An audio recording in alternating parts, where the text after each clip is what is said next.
So far in this course, we've looked at the Stacey matrix and Cynefin, which help us to identify the domain within which we're working.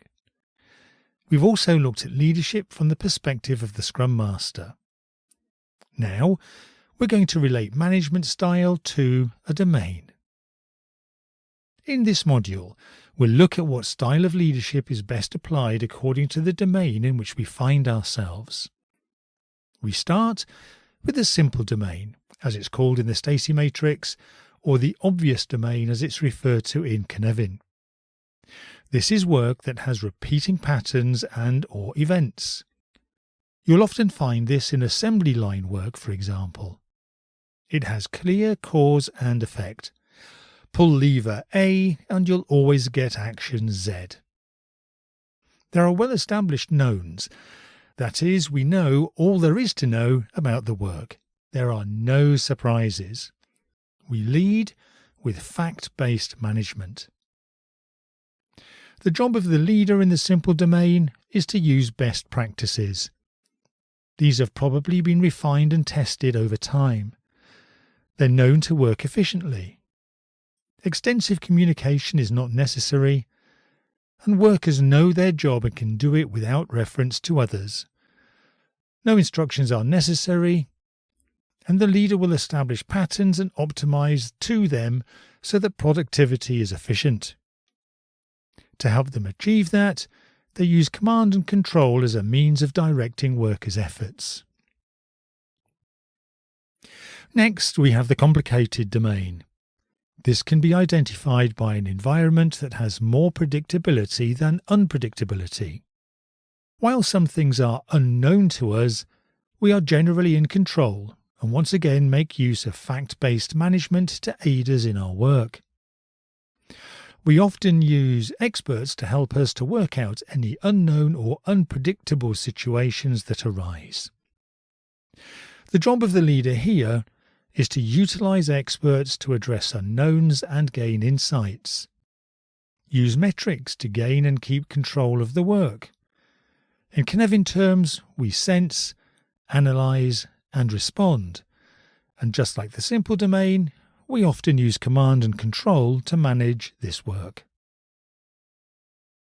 Now we move on to the complex domain. As you know, this is the environment where Scrum works best.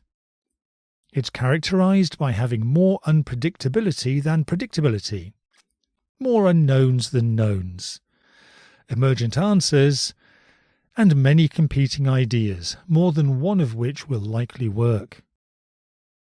The job of the leader here is to create a bounded environment for action. Scrum is an example of a bounded environment. Increased levels of interaction and communication. Complexity is best addressed by using the collective intellect of the team addressing it.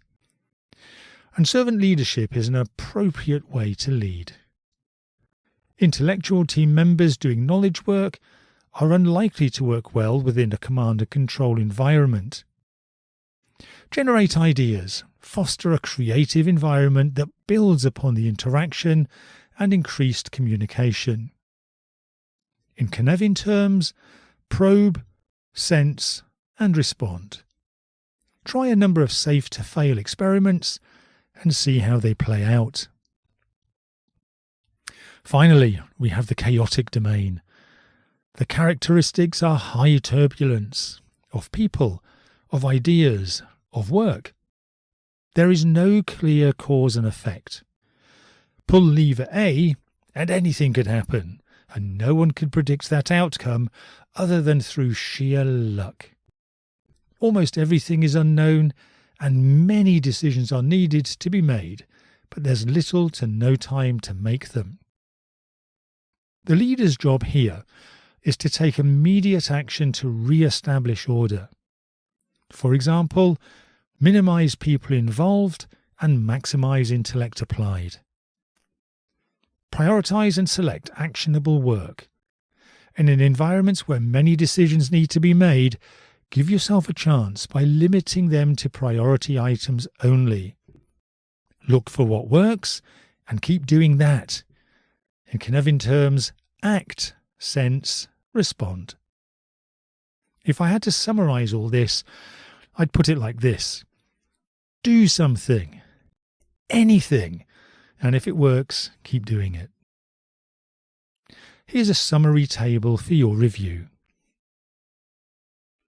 In this module, we examined management and the simple domain, complicated domain, complex domain, and chaotic domain. In the final module of this course, we'll tie everything together and underline the need for the Scrum Master to understand the work environment and the applicability of Scrum.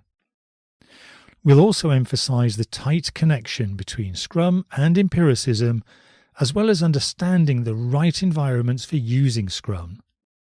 Join me if you can.